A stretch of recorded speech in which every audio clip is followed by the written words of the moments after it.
We are under 4 weeks away from the NFL Draft in 2021. Joined by Paul Dottino, I am John Schmelk. It's mock draft season. Let's get at it. Todd McShay, one of the heavy hitters over at ESPN, Paul. He has the Giants doing a little bit of a trade down, going from 11 to 15 with the Patriots. The Giants got a couple day 2 picks this year and next year as compensation in that swap.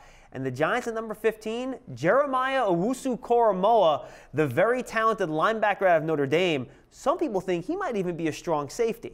Yeah, that's the thing, John, because I do think there is some question as to how you're going to use him. He's really light to be a linebacker. 220 pounds, that's it. But he's got tremendous athleticism and, as I call it, Gumby pliability. But the trading part of this is more interesting to me, because we all know that the Patriots are in the market for a quarterback.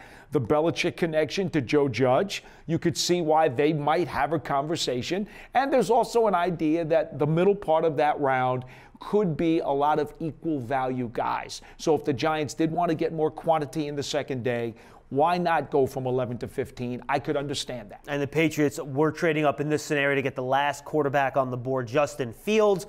Todd McShay has 4 quarterbacks in the top 10, 4 playmakers in the top 10, and then Patrick Surtain and J.C. Horton rounding out that top 10.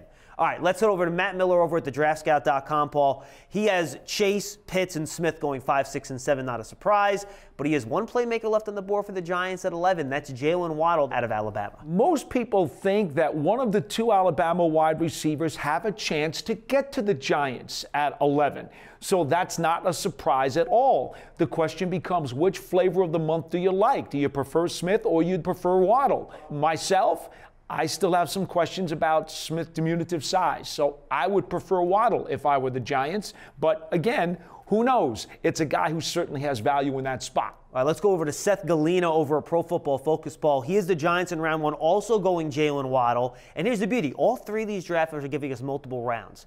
And I think it's interesting that all 3 of these guys have the Giants taking an edge rusher in round 2. Todd McShay, he had the Giants taking Carlos Basham. Matt Miller, he is the Giants taking Joe Tryon out of Washington. And then Seth Galina has the Giants taking Ronnie Perkins out of Oklahoma. So 3 edge players in round 2, and that could be the sweet spot for that position. I agree with you on that point, John, because a lot of people, myself included, think that this group of edge rushers is really kind of a boom or bust group. That if you're going to draft them too high thinking they're going to be boom, you could wind up being very sorry.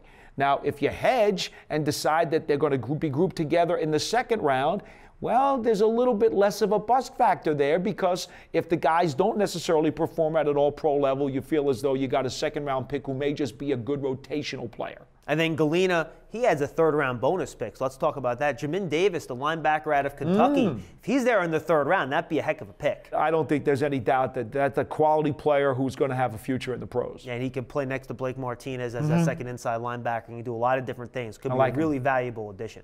For Paul Dottino, I'm John Schmelk. That's a look at the latest 2021 mock drafts as we close in on the NFL Draft at the end of the month.